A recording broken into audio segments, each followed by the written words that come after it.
వీడియోలో మనం ఏదైతే 8th క్లాస్కి సంబంధించి సెకండ్ లెసన్ అనేది మనం ఆల్రెడీ పార్ట్ 1లో డిస్కస్ చేసాం. సో అందులో రీడింగ్ ఏలో ఉన్న గ్రామర్ అలాగే రిమైనింగ్ రీడింగ్ బి సి అనేది ఈ వీడియోలో మనం డిస్కస్ చేద్దాం. సో అందులో భాగంగా గ్లాసరీ కనుక చూసినట్టయితే బీడిల్ అంటే an official of a church. So official అనమాట, చర్చ్కి అఫీషియల్ని బీడిల్ అంటారు. పారిష్ అంటే చర్చ్ యొక్క కమిటీని పారిష్ అంటారు. ఓకమ్ మీన్స్ ఒక ఫైబర్ నుంచి దారం అనేది తీయడం. సర్లీ అంటే చాలా కోపంగా, యాంగ్రీ. గ్రుయల్ అంటే గెంజి. డివోర్డ్ అంటే చాలా ఆకలి అనమాట, ఆకలితో గబగబా తినేయడం. ఎపటైట్ అంటే సో తినాలనే ఆశ, ఆకలి అని చెప్పొచ్చు. వెరాషియస్ మీన్స్ వాంటింగ్ అంటే చాలా ఎక్కువ మొత్తంలో ఫుడ్ అనేది ఆశించడాన్ని వెరాషియస్ అంటారు. స్టూపిఫైడ్ అంటే షాక్డ్. ప్యారలైజ్డ్ అంటే మోషన్లెస్, కదలిక లేకుండా ఉండిపోవడం. లాడిల్ అంటే గరిట, పెద్ద గరిట అని అర్థం. కౌంటెనెన్స్ అంటే a person face or facial expressions అనమాట. కన్ఫైన్మెంట్ మీన్స్ వాళ్ళని బంధించడం, ఖైదీ చేయడం. అప్రెంటిస్ అంటే ఒక స్కిల్ పర్సన్ వర్క్ చేయడం అనమాట. సో ఒక స్కిల్డ్ పర్సన్ కింద పనిచేయడాన్ని అప్రెంటిస్ అంటారు. సో అది మనకి నెక్స్ట్ వొకాబులరీలో కనుక చూసినట్టయితే look at the underlined part in the following sentence. So ఇక్కడ అండర్లైన్డ్ పార్ట్ ఏంటి అంటే రెడ్ ఫేస్డ్ జెంటిల్మ్యాన్ అనే దాని కింద అండర్లైన్ ఉంటుంది. ఇక్కడ you have come here to be educated said the red faced gentleman. So ఇక్కడ వర్డ్ కనుక చూసినట్టయితే red faced is called a compound adjective. ఇక్కడ రెడ్ అనేది ఒక యాడ్జెక్టివ్, ఫేస్డ్ అనేది ఒక యాడ్జెక్టివ్. సో ఈ రెండు కలిపి మనకి రెడ్ ఫేస్డ్ అనేది ఇవ్వడం జరిగింది. సో ఇలాంటి వాటిని మనం కాంపౌండ్ యాడ్జెక్టివ్స్, మనం ఎలా అయితే కాంపౌండ్ నౌన్స్ ఇలాంటివి ఉంటాయో అలాగే ఇక్కడ రెండు యాడ్జెక్టివ్స్ కల్పించాడు, దీన్ని మనం కాంపౌండ్ యాడ్జెక్టివ్ అని అంటూ ఉంటాం. The phrase red faced gentleman is a short form of a gentleman with a red face. So అంటే ఈ రెడ్ ఫేస్డ్ జెంటిల్మ్యాన్ అనే దానికి ఫుల్ ఫామ్ ఏంటి అంటే ఒక మనిషి విత్ రెడ్ ఫేస్ అనమాట, అంటే కోపమైన ఫేస్ కలిగిన వాడు అని. సో దాన్ని రెడ్ ఫేస్డ్ జెంటిల్మ్యాన్ అని షార్ట్ కట్ ఫామ్లో మనం రాసాం.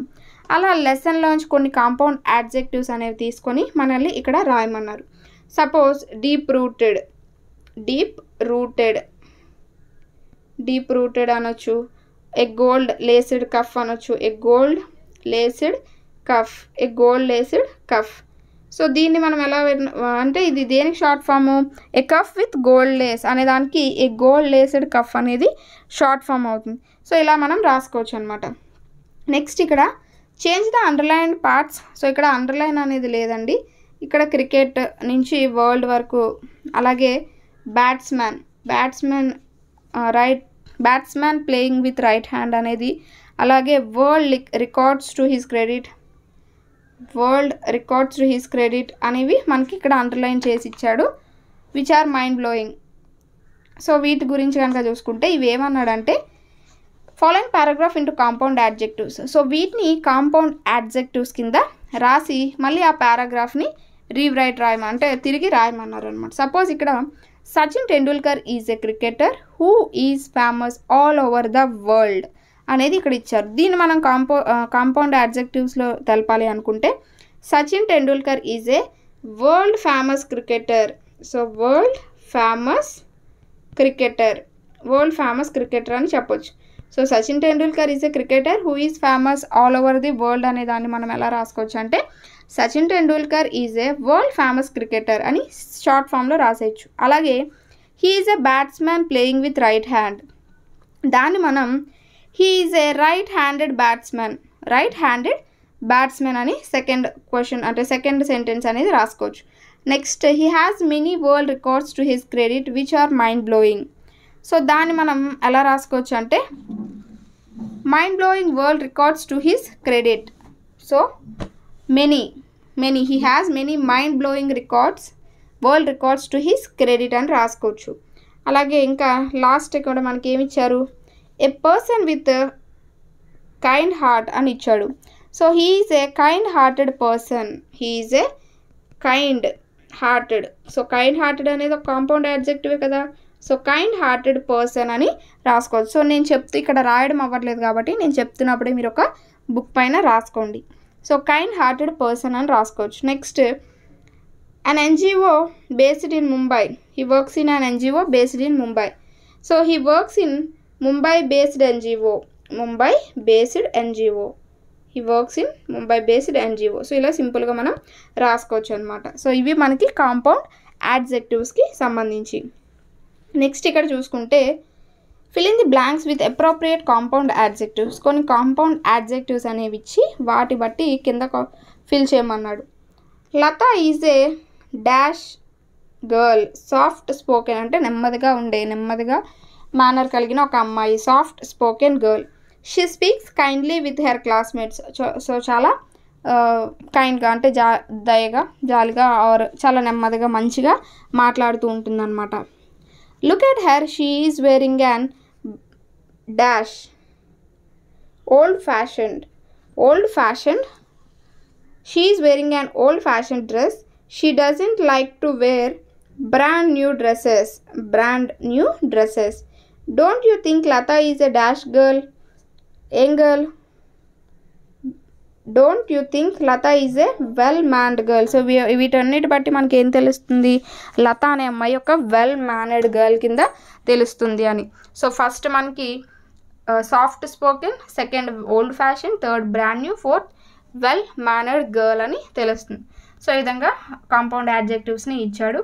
నెక్స్ట్ కనుక మనకి చూసుకుంటే క్వశ్చన్ ట్యాగ్స్ గురించి ఇచ్చాడు. సో ఇది మనకి చాలా చాలా ఇంపార్టెంట్. ప్రెజెంట్ అయితే ఇక్కడ మనకి ఏది ఇచ్చాడో వాటిని మనం డిస్కస్ చేద్దాం. అండ్ సెపరేట్గా నేను క్వశ్చన్ ట్యాగ్స్ పైన ఒక వీడియో కూడా చేస్తాను. ఎందుకంటే ఇక్కడ ఇచ్చిన దాంతోనే మనం నేర్చుకోవాలి అనుకుంటే అంత క్లారిటీ అనేది రాదు. సో మార్క్స్ పోయే ఛాన్స్ ఉంటుంది కాబట్టి నేను ఖచ్చితంగా సెపరేట్గా ఒక వీడియో అయితే క్వశ్చన్ ట్యాగ్స్ పైన ఫుల్గా అయితే చేస్తాను. So don't worry. ఇక్కడ చూసేద్దాం. ఇక్కడ ఇచ్చింది కనుక చూస్తే, The boy is a fool, said the gentleman in the white waistcoat. The boy is a fool అని ఇచ్చాడు. As you know, the above underlined expression can be changed into a question. So ఇక్కడ the boy is a fool అనేది ఒక క్వశ్చన్లా change చేయొచ్చా అని అంటున్నారు. How do we change the above statement into a question? By putting the auxiliary verb before the subject, the boy. So ఇక్కడ ఏమంటున్నాడంటే ఈ యొక్క సెంటెన్స్ని మనం ఒక క్వశ్చన్లా మార్చవచ్చు. ఎప్పుడంటే ఆక్సిలరీ వెర్బ్ ఏదైతే ఉన్నదో అది సబ్జెక్ట్ ముందు పెడితే మనకు అదొక క్వశ్చన్ అనేది అవుతుంది. ఇక్కడ ద బాయ్ అనేది మనకి సబ్జెక్ట్, ఈజ్ అనేది ఆక్సిలరీ వెర్బ్. సో ఈ ఈజ్ అనే సబ్జెక్ట్ ముందు పెట్టమన్నారంటే is the boy a fool question mark. So అక్కడ ఏమైంది, the boy is a fool అనే దగ్గర నుంచి ఆ బాయ్ ఫూలా అని ఒక క్వశ్చన్ ట్యాగ్ అనేది ఫామ్ అయింది. సో అలా ఒక సెంటెన్స్ని మనం ఒక క్వశ్చన్ రూపంలోకి అయితే మార్చవచ్చు అనమాట. ఇక్కడ కొన్ని ఇచ్చాడు చూద్దాం. I understand that he asked for more. So I understand he asked for more అనేది ఇచ్చాడు.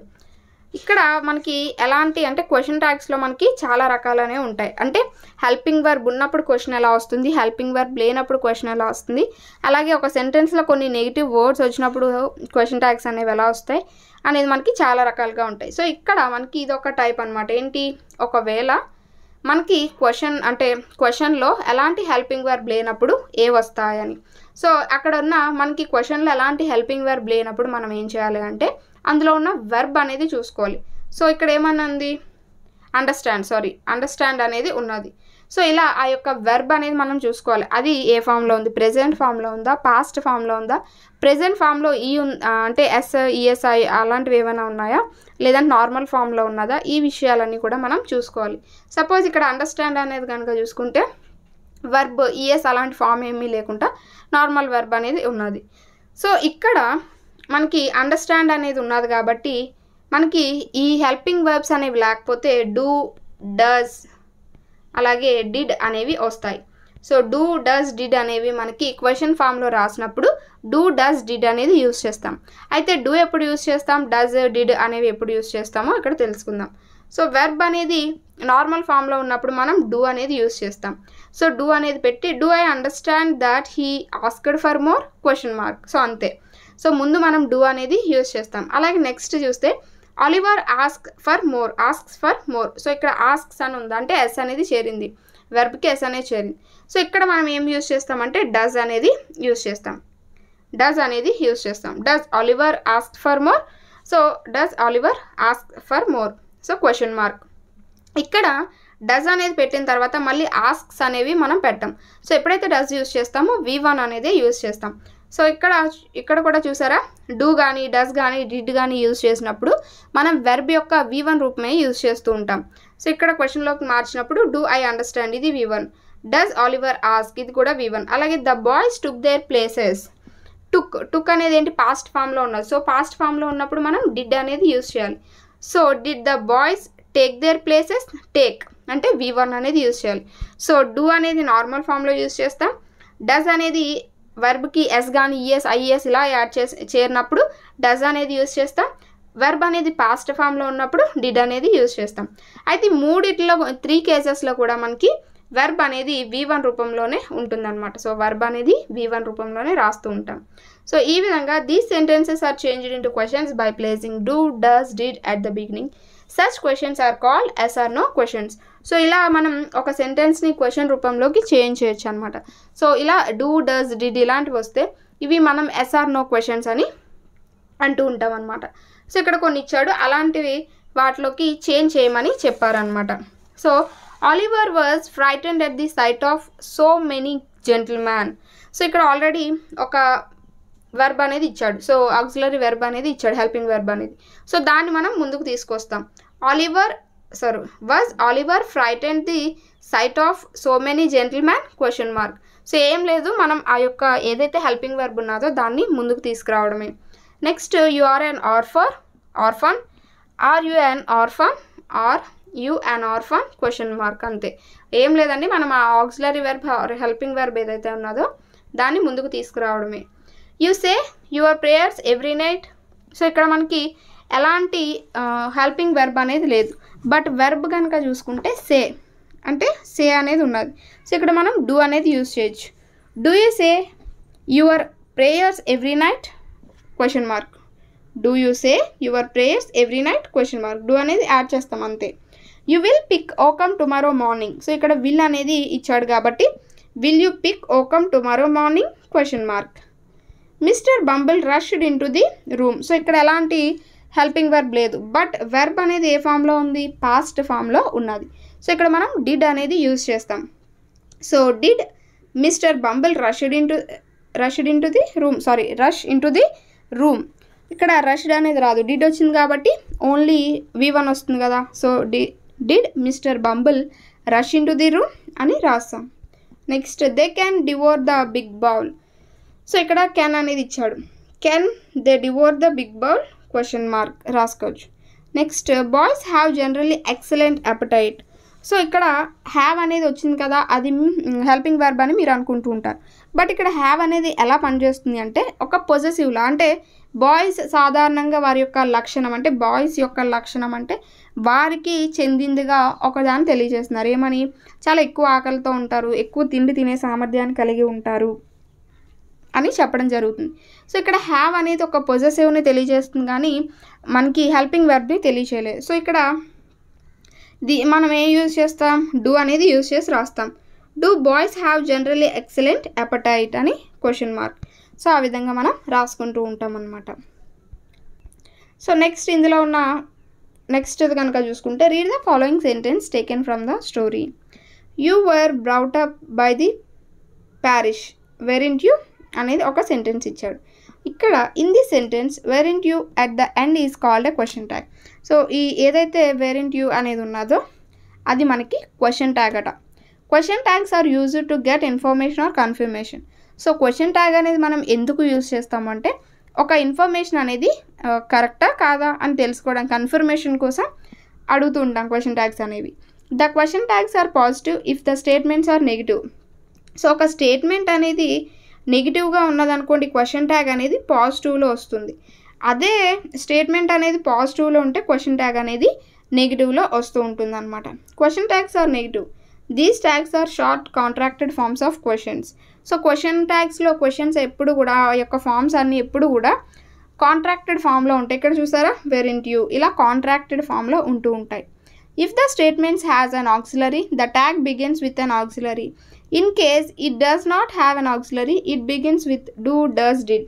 సో ఇందాక మనం చూసినట్టే ఏవైనా ఇక్కడ సపోజ్ వేర్ అనేది ఉన్నది. సో ఇక్కడ ఈ సెంటెన్స్ అంతా కూడా పాజిటివ్ సెంటెన్స్ కాబట్టి ఇక్కడ నెగిటివ్ అనేది వచ్చింది క్వశ్చన్ ట్యాగ్లో.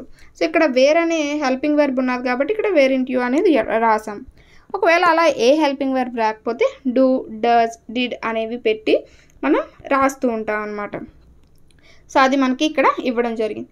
ఇక్కడ చూడండి example, the weather is good today isn't it. So ఇక్కడ మనం కొన్ని వాటికి ఈ షీ హీ వాటికంటే ఎవరైనా అమ్మాయిల్ని సంబోధించేటప్పుడు షీ అని, అబ్బాయిని సంబోధించేటప్పుడు హీ అని, ఈ రెండు కాకుండా ఉన్న వాటిని మనం ఇట్ అని సంబోధిస్తూ ఉంటాం. సో ఇక్కడ వెదర్ అనే దాన్ని ఇట్తో సంబోధించాం, ఈజ్ అనేది ఉపయోగించాం.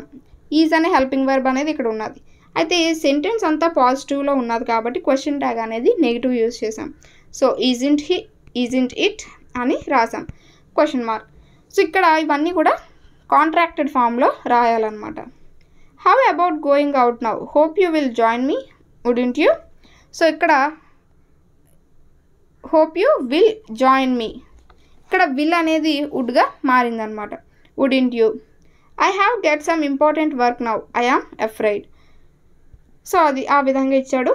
నెక్స్ట్ కొన్ని ఇచ్చి మనల్ని ఫిల్ చేయమన్నాడు అనమాట. అయితే ఈ క్వశ్చన్ ట్యాగ్స్లో మనం ముందుగా తర్వాత నేను చెప్పినట్టు సో చాలా ఫామ్స్ అనేవి ఉంటాయి. హెల్పింగ్ వర్బ్ ఉన్నప్పుడు, హెల్పింగ్ వర్బ్ లేనప్పుడు, యామ్ వచ్చినప్పుడు మనం ఎలా రాయాలి, సో ఇలా రకరకాలుగా ఉంటాయి. ఇక్కడ ఇచ్చిన వాటికి మనం డిస్కస్ చేసుకొని మిగతాది ఇన్ డీటెయిల్గా నేను ప్రతిదీ కూడా క్వశ్చన్ ట్యాగ్స్ పైన ఒక వీడియో అయితే సెపరేట్గా మీకోసం చేస్తాను. అలాగే ఇక్కడ చూస్తే hi I have met you before. So hi I have met you before అనేది ఇచ్చాడు. సో ఇక్కడ హ్యావింట్ ఐ, హ్యావ్ అనేది ఇచ్చాడు కాబట్టి హ్యావింట్ ఐ అని రాస్తాం. అయితే ఇక్కడ హ్యావ్ అనేది ఇచ్చాడు, సెంటెన్స్ అనేది పాజిటివ్లో ఉంది కాబట్టి మనం క్వశ్చన్ ట్యాగ్లో నెగిటివ్ అనేది యూజ్ చేసాం. సో ఐ అనేది రాసాం. అలాగే no I don't think so, but your name is Vani isn't she. So but your name is Vani, ఇక్కడ వాణి అనేది అమ్మాయి గురించి తెలియజేస్తుంది కదా.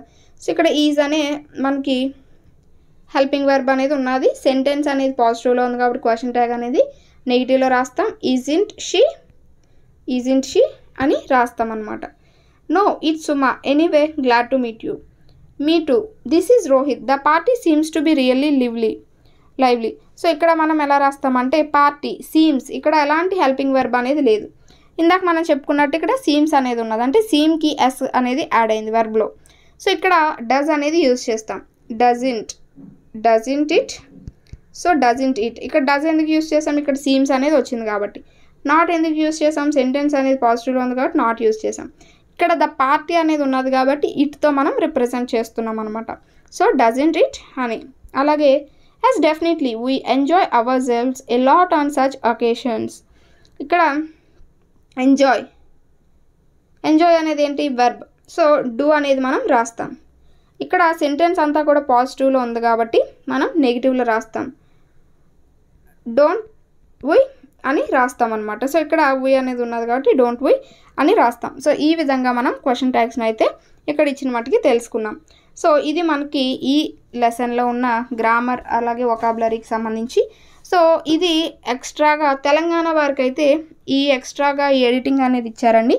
ఆంధ్రప్రదేశ్ వారికి లేదు, బట్ తెలుసుకుంటే తెలుసుకోవచ్చు, లేదంటే స్కిప్ చేసేయచ్చు, మీ ఇష్టమే. సో ఎడిటింగ్ అని చెప్పి ఎర్రర్ ఐడెంటిఫికేషన్ అనమాట, ఒక పారా అనేది ఇచ్చి అందులో ఉన్న ఎర్రర్స్ని ఐడెంటిఫై చేయమన్నారు. సో ఇది ఓన్లీ తెలంగాణ టెక్స్ట్ బుక్లో ఉంది, ఆంధ్రప్రదేశ్ టెక్స్ట్ బుక్లో అయితే లేదు. సో బట్ తెలుసుకుందాం అనుకున్న వాళ్ళు అయితే తెలుసుకోవచ్చు. నెక్స్ట్ ఇక్కడ చూస్తే ప్యాసేజ్లో ఒక ఎర్రర్స్ అనేవి ఉన్నాయట, కనుక్కోమన్నారు. When Rohit was 9 his family lived for a small town. So ఇక్కడ ఫర్ కాదు, in a small town. His father Rajarao were a clerk in Rao and Rao company. So his father Rajarao. So ఇక్కడ సింగులర్ గురించి తెలియజేస్తున్నారు కాబట్టి వర్ అనేది కాదు, వాజ్ అనేది వస్తుంది. So was a clerk. Janaki Rohit's mother was an house wife. So ఇక్కడ హౌస్ వైఫ్ ముందు యాన్ అనేది వచ్చింది, బట్ ఇక్కడ ఏ అనేది వస్తుంది, a house wife. She used to be alone in the day time when Rohit was at school and Rajarao in his office. She wanted to has a pet. So ఇక్కడ has అనేది కాదు, have a pet అనేది వస్తుంది. She asked Rohit's father several time for a pet. So several times for a pet. ఈ విధంగా మనకి error identification అయితే చేయొచ్చు. సో ఇది మనకి ఇందులో ఉన్న గ్రామర్ వొకాబులరీ అంతా కూడా. నెక్స్ట్ రీడింగ్ బిలో మనం చూస్తే ద క్రై అనే పోయం గురించి డిస్కస్ చేద్దాం. For oh say the children we are weary. So ఇక్కడ ద క్రై ఆఫ్ చిల్డ్రన్ అనే దాని గురించి చూసుకుంటే ఫర్ ఓ అంటే ఓ అని అర్థం అనమాట. Say the children we are very అంటే వెరీ మీన్స్ అలసిపోవడం. సో ఓ అని చెప్పి ఆ పిల్లలు చెప్తున్నారు ఏమని, వీఆర్ వెరీ అంటే బాగా అలసిపోయాం. And we can't run or leap అంటే మేము ఇప్పుడు ఎగరలేము, పరిగెత్తలేము, గెంతలేము, ఏమీ కూడా చేయలేము. If we cared for any one meadows it were merely to drop down in them and sleep. So if we cared for any meadows అంటే ఏదైనా పచ్చిక బయలు కనుక చూసుకుంటే అంటే గడ్డితో నిండిన ఏదైనా వాటిని చూస్తే it were merely to drop down in them and sleep. So మాకైతే అవి అక్కడ పడుకొని అంటే అక్కడ కాసేపు పడుకోవడానికి పనికి వస్తాయి. అంటే చాలామంది ఇలాంటి పార్క్స్లో అది ఉంటుంది కదా గడ్డి, అలాంటిది చూసుకుంటే చాలామంది ఆడుకుంటూ ఉంటారు పిల్లలు. కానీ వీళ్ళకి అలాంటి గడ్డి ఏదైనా కనిపిస్తే అక్కడ కాసేపు పడుకుందామా అనిపిస్తుందట. Our knees tremble sorely in the stooping అంటే బాగా వాళ్ళ యొక్క మోకాలు అనేవి బెండ్ అయిపోతూ ఉన్నాయట. స్టూపింగ్ మీన్స్ బెండ్ అయిపోవడం. We fall upon our faces trying to go అంటే ఫాల్ అపాన్ అంటే చాలా స్లీపీగా అనమాట, అంటే ఇంకా నిద్ర కళ్ళతో. ట్రెంబుల్ అంటే ఇక్కడ షేక్ అనొచ్చు. సోర్లీ అంటే పెయిన్ఫుల్ అంటే వాళ్ళ యొక్క మోకాలు ఎలా అంటే పెయిన్ తోటి కానీ ఆ యొక్క బాధతో వణికిపోతూ ఉన్నాయట. We fall upon our faces trying to go అంటే చాలా నిద్ర కళ్ళు అంటాం కదా, సో అలా వాళ్ళకి నిద్ర అనేది ముంచుకొస్తూ ఉన్నదట. And underneath our heavy eyelids drooping. Eyelids means కనురెప్పలు, డ్రాపింగ్ అంటే మూత. సో వాళ్ళ యొక్క కనురెప్పలు అనేవి మూతలు పడిపోతూ ఉన్నాయట. The reddest flower would look as pale as snow అంటే బాగా రెడెస్ట్ ఫ్లవర్ అంటే ఇక్కడ పిల్లల్ని రెడెస్ట్ ఫ్లవర్తో అంటే అప్పుడప్పుడే విరబూస్తున్న పుష్పాల్లో ఉండే పిల్లలు మంచులాగా పాలిపోతున్నారు అని ఇక్కడ కవి వర్ణించడం అయితే జరుగుతున్నది. For all day we drag our burden tiring. So బాగా అలసిపోతూ ఉంటారనమాట. ప్రతిరోజు వాళ్ళు రోజంతా పనిచేసి అలసిపోతూ ఉంటారు. Through the coal dark underground or all day we drive the wheels of iron. So ప్రతిరోజు వాళ్ళ యొక్క కోల్ అంటే ఆ బొగ్గు గనుల్లో పనిచేస్తూ అండర్ గ్రౌండ్లో ఆ యొక్క వీల్స్ అనేవి లాగుతూ అలసిపోతూ ఉంటారనమాట. In the factories round and round. So ప్రతిరోజు అలా ఆ బొగ్గు గనుల్లో పనిచేస్తూ అలసిపోతూ ఉన్నారు పిల్లలని మనకి ద క్రై ఆఫ్ చిల్డ్రన్ అనే దాని గురించి ఇచ్చారు. దీన్ని ఎవరు రాశారు అంటే ఎలిజబెత్ బ్యారెట్ బ్రౌనింగ్ అనే ఆమె ఈ యొక్క పోయంని రాయడం జరిగింది. సో ఈమె కనుక చూసుకుంటే was a great poet of English లాంగ్వేజ్లోనే ఒక గొప్ప పోయిట్ కింద చెప్తూ ఉంటారు. She published a collection of poems, sonnets from the Portuguese, Aurora Leigh, the Seraphim and other poems. So ఇవన్నీ ఆమె రాసిన పోయమ్స్ అనమాట. She married Robert Browning, a famous English poet, and moved to Italy. So Robert Browning అనే ఒక రచయితని పెళ్లి చేసుకొని ఇటలీకి వెళ్ళిపోయారు. Most of her poems deal with human emotions అంటే హ్యూమన్ ఎమోషన్స్తో ఎక్కువగా అంటే హ్యూమన్ ఎమోషన్స్ పైన ఎక్కువగా ఈమె పోయమ్స్ అనేవి రాశారని చెప్తున్నారనమాట. ఇందులో ఉన్న గ్లాసరీ కనుక చూసుకుంటే వెరీ మీన్స్ చాలా అలసిపోవడం, మిడోస్ అంటే గడ్డి భూములు, మెరీలీ అంటే ఓన్లీ అని అర్థం అనమాట. అలాగే సోర్లీ అంటే చాలా బాధతో, డ్రాపింగ్ మీన్స్ హ్యాంగింగ్ డౌన్వర్డ్ అంటే కళ్ళు మూసేయడం, పేల్ అంటే పాలిపోవడం అంటాం కదా, సో అలాంటిది అనమాట. సో అది మనకి రీడింగ్ బిలో ఉన్న పోయం. నెక్స్ట్ రీడింగ్ సిలో రీచింగ్ ది అన్రీచ్డ్ అనే దాని గురించి డిస్కస్ చేద్దాం. ఇందులో కనుక చూసుకుంటే చిల్డ్రన్స్ గురించే ఇవ్వడం జరిగింది. ఇది కూడా Romesh was 14 years old. So Romesh అనే అబ్బాయికి ఒక 14 years ఉన్నాయట. He left his widowed mother and 3 younger sisters back in Bihar. So భర్త చనిపోయిన అంటే అతని యొక్క తండ్రి చనిపోయిన తల్లిని, ముగ్గురు చెల్లెల్ని వదిలేసి బీహార్లో ఇతను వచ్చేస్తాడనమాట. He took up a long travel of 100 miles to find a new future. So కొన్ని వేల కిలోమీటర్లు అతను మంచి ఫ్యూచర్ గురించి వెతుక్కుంటూ వచ్చేయడం అనేది జరుగుతుంది. He reached Hyderabad, one of the main cities in India. So ఇండియాలో మెయిన్ సిటీ అయిన హైదరాబాద్కి అతను రావడం జరుగుతుంది. On reaching the city he found that the streets were not paved with gold. అంటే ఇక్కడికి వచ్చాక తెలుస్తుంది అనమాట. సో అంటే ఎక్కడికైనా రాగానే అవకాశాలు అనేవి అంత అందంగా అంటే అంత చులకనగా రావు అని. సో ఇక్కడ పేవ్డ్ విత్ గోల్డ్ అంటే బంగారు బాట అని చెప్పొచ్చు అనమాట. సో అతను ఏదో దొరుకుతుంది జాబ్ అనుకుని వచ్చేసాడు, బట్ అక్కడ అంత బంగారు బాటలాగేమీ కనిపించలేదు. Finding A job was not an easy task. అక్కడ జాబ్ సంపాదించడం అనేది అంత ఈజీ అయిన పనేం కాదు. కర్స్డ్ బై హంగర్ అంటే ఆకలితో ఇరిటేషన్ వచ్చేసేది అనమాట. Cursed means irritation. సో ఆకలితో అలా అయ్యేది. He joined a group of rag pickers. Rag pickers అంటే ఏంటంటే ఈ కాగితాలు అవి వేరుకునేవారు ఉంటారు కదా, వాళ్ళు. He started working early in the morning and toiled until late evening only to earn a mere of 10 rupees a day. So ఉదయం వెళ్ళి సాయంత్రం వరకు పనిచేసేవాడు అనమాట. ఎందుకు? ఒక్క 10 రూపాయల కోసం. Life was not a dream for him. So అతనికి కల్లాగేమీ అనిపించలేదు. Luckily he got a helping hand from the child line when some rescuer called 1098 help line. So లక్కీగా ఎవరో ఇతను పడే బాధను చూసి 1098 అనే హెల్ప్ లైన్కి కాల్ చేసి ఇతన్ని వాళ్ళకి అప్పచెప్పారు. Romesh is now one of the beneficiaries of Andhra Pradesh state based project for the elimination of child labour. So child లేబర్ని ఎలిమినేట్ చేయడానికి చేపట్టిన కార్యక్రమంలో ఒక వ్యక్తిగా చేరాడు అనమాట. అంటే ఒక చైల్డ్ లేబర్ని మార్చినట్టుగా చేరాడు. Many such children fall to similar fate due to domestic violence and object poverty. అంటే చాలామంది పిల్లలు ఇలాంటి తలరాతలోకే వెళ్ళిపోతున్నారు. ఎందుకు? ఇంట్లో ఏవైనా గొడవల వల్ల కానీ చాలా అతి పేదరికం వల్ల ఇలాగా వెళ్ళిపోతూ ఉన్నారనమాట ఇంట్లోంచి. One such example were Shanti, a 9-year-old kid. She was taken out of the school by her parents and sent to Hyderabad to work in a middle class home. So 9 years ఉన్న శాంతి అనే అమ్మాయిని కూడా వాళ్ళ parents school మాన్పించి హైదరాబాద్లో ఒక middle class ఇంట్లో పనిచేయడానికి పెట్టేశారనమాట. She suffered all day long spending her energy on cooking, mopping, cleaning and washing clothes. So వంట చేయడం కానీ, ఫ్లోర్ మాప్ పెట్టడం కానీ, క్లీనింగ్, క్లాత్స్ వాష్ చేయడం, ఇలా ప్రతిదీ చేసి అలసిపోతూ ఉన్నదన్నమాట ఆమె. Worse was to come, the owners locked her up in a tiny room.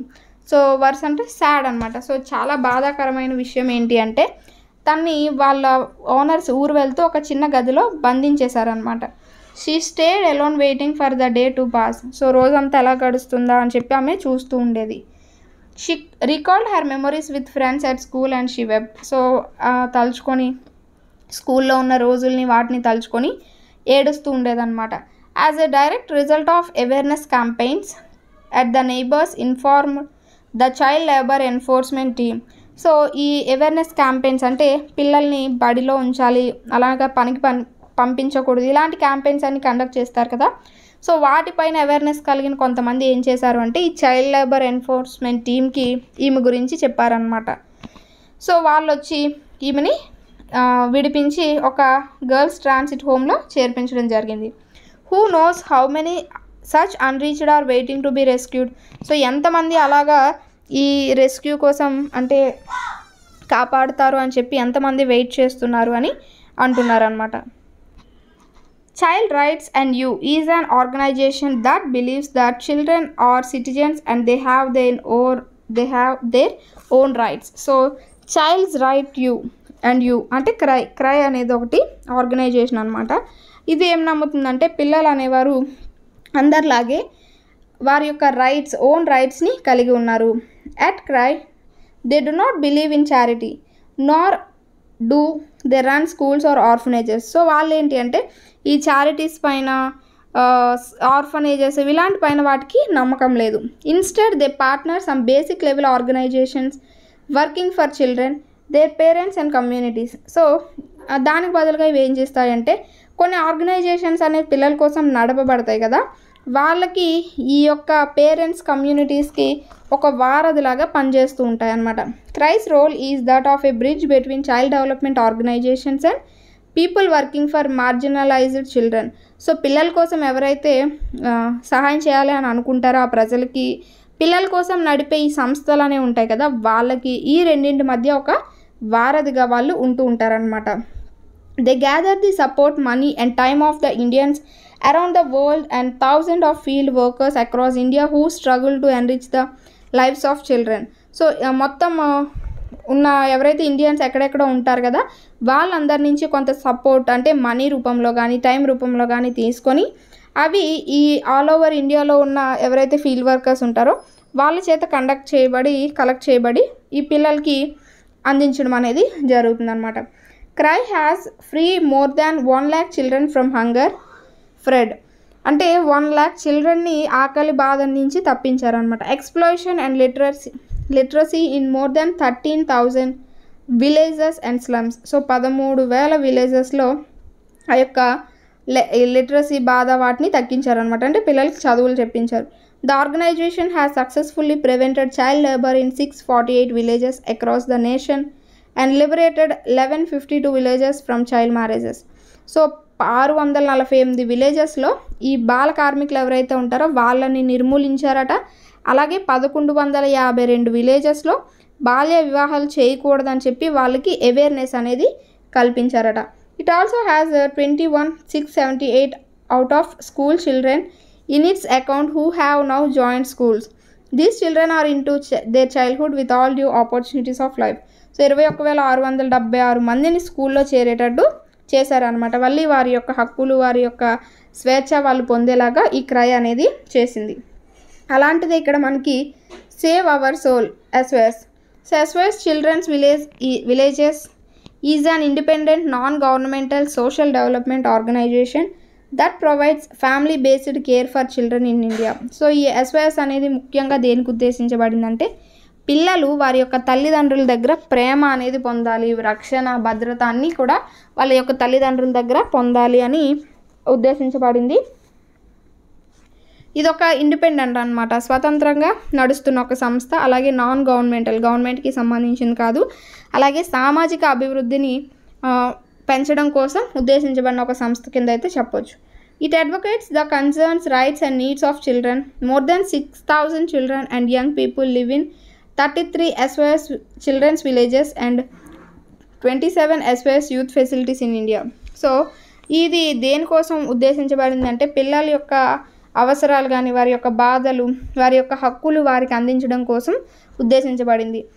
ఇందులో భాగంగా 6,000 మంది పిల్లలు అలాగే యంగ్ యూత్ కూడా 33 విలేజెస్లో 27 యూత్ ఫెసిలిటీస్లో ఉన్నారు అని చెప్తున్నారు అనమాట. At SOS children's villages the organizers believe that every child should grow up in a strong family environment and so their work helps families to create a loving caring home. So ఈ SOS అనేది ముఖ్యంగా ఎందుకు పనిచేస్తుంది అంటే పిల్లలు అనేవారు వారి యొక్క తల్లిదండ్రుల దగ్గర కుటుంబంలోని పెరగాలి. అలాగే కుటుంబం కూడా వాళ్ళకి కావాల్సిన ప్రేమ జాగ్రత్త అన్నీ కూడా కుటుంబం నుంచి అందించాలి. సో దానికోసం పనిచేస్తూ ఉంటుందన్నమాట. Their work focuses on strengthening families, helping them to stay together during difficult times and provide the best care possible to their children. So ఈ SOS అనేది ఇంకా దేనిపైన ఫోకస్ చేస్తుంది అంటే ఫ్యామిలీస్ ఎలా కలిసి ఉండాలి, గొడవలు వచ్చినప్పుడు వాటిని ఎలా సాల్వ్ చేసుకోవాలి, పిల్లల్ని ఎలా కేరింగ్గా చూసుకోవాలి, ఈ విషయాలన్నీ కూడా SOS అవేర్నెస్ కల్పిస్తూ ఉంటుందన్నమాట. The needs of a family can be varied. So ప్రతి ఒక్క ఫ్యామిలీకి రకరకాల నీడ్స్ ఉంటాయి. సపోజ్ ఒక చిన్న ఫ్యామిలీ కనుక చూసుకుంటే ఏమీ లేని ఫ్యామిలీ చూసుకుంటే తనకి ఒక ఫ్యాన్ ఉంటే చాలు అనుకుంటాడు. అదే కొంచెం బాగా ఉన్న ఫ్యామిలీ చూసుకుంటే తనకి AC ఉంటే బాగుండు అనుకుంటారు. ఇలా ఒక్కొక్క ఫ్యామిలీకి తగ్గట్టు అవసరాలు అనేవి ఆ ఫ్యామిలీకి ఉంటూ ఉంటాయి. SOS children's village experts work with families to help them develop a wide range of skills from household budget planning, how to get a job and earn a living, to bonding with a child or young person and learning to create a stable family life at home. So వీళ్ళు SOS వాళ్ళు ఏం చేస్తారు అంటే families develop అయ్యేలాగా వాళ్ళకు ఒక skills అనేవి develop చేస్తారు. అలాగే ఇంట్లో బడ్జెట్ అనేది ఎలా ప్లాన్ చేసుకోవాలి, సో మనకు వచ్చే ఆదాయం ఎంత, ఖర్చు ఎంత చేయాలి, ఇలా ఇవన్నీ చెప్తారు. అలాగే ఒక జాబ్ అనేది కొట్టాలంటే మనం ఎలా చదవాలి ఏంటి అనేవి చెప్తారు. సో మనం మన ఫ్యామిలీతో కలిసి ఉండడానికి ఏం చేయాలి, ఇలాంటి విషయాలన్నీ కూడా వీళ్ళు చెప్తారనమాట. అంటే ఒక ఫ్యామిలీకి ఒక చైల్డ్కి ఉన్న అటాచ్మెంట్ని పెంచడం కోసం కృషి చేస్తూ ఉంటారనమాట. Sometimes however it is not possible for a child to stay in the family. So కొన్నిసార్లు చదువు నిమిత్తమో ఉద్యోగం నిమిత్తమో ఫ్యామిలీతో కలిసి ఉండడం అనేది కుదరదు. In these cases the organization works to find tailor made solutions that respond to each situation, keeping the best interest of each child or young person in mind. So అలాంటి సిచ్యువేషన్స్లో ప్రతి ఒక్క సిచ్యువేషన్ని ఎదుర్కొనే విధంగా ఒక సొల్యూషన్ అనేది వాళ్ళు పిల్లలకి నేర్పుతూ ఉంటారనమాట. వాటిని ఎలా ఎదుర్కోవాలి, వాళ్ళ మైండ్ని వాళ్ళు ఎలా రెడీ చేసుకోవాలి అనేది. SOS Children's Villages is the only organization of global impact that provides direct care to children who can no longer stay with their families. So SOS అనేది మెయిన్ ఆర్గనైజేషన్ అనమాట. దేనికి ఉద్దేశింపబడింది అంటే చిల్డ్రన్కి పేరెంట్స్ నుంచి డైరెక్ట్ లవ్ అండ్ ఎఫెక్షన్ కొరకు ఉద్దేశించబడిన main organisation ఈ SOS organisation కింద చెప్పొచ్చు అనమాట. Finally through advocacy SOS Children Villages aim to improve the overall framework conditions for children whose parents cannot take care of them or who are at the risk of losing the care of their families. So వీళ్ళు చివరిగా మనకు చెప్పుకున్నట్టు దేనిపైన ఎక్కువ దృష్టి పెడతారంటే పిల్లలకి ఎలా కేర్ తీసుకోవాలి ఏంటి, వాళ్ళని ఎలా పెంచాలి అలాంటివన్నీ కూడా. Successful advocacy based on their experience as a practitioner brings about changes in policies and practices that weaken children's rights, lead to sustainable changes to improve the situation for children and families everywhere. So childrenకి ఫ్యామిలీస్కి చిల్డ్రన్స్ని ఏవైతే improve చేసే కొన్ని policies ఏవైతే practices ఉంటాయో వాటిని వీళ్ళకున్న ఎక్స్పీరియన్స్తో వాటిని మార్చి ఇంకొంత మెరుగ్గా ఇంకొంత ఎక్కువ సక్సెస్ అనేది పొందడానికి వీళ్ళు ట్రై చేస్తూ ఉన్నారనమాట. సో అది ఈ SOS సేవ్ అవర్ సోల్ గురించి సంబంధించి. సో హోప్ మీకు అర్థమైందని అనుకుంటున్నాను. Thanks for watching. ఇది మనకి లెసన్కి సంబంధించి. నెక్స్ట్ వీడియోలో మనం 3rd యూనిట్కి సంబంధించి డిస్కస్ చేద్దాం. Thanks for watching.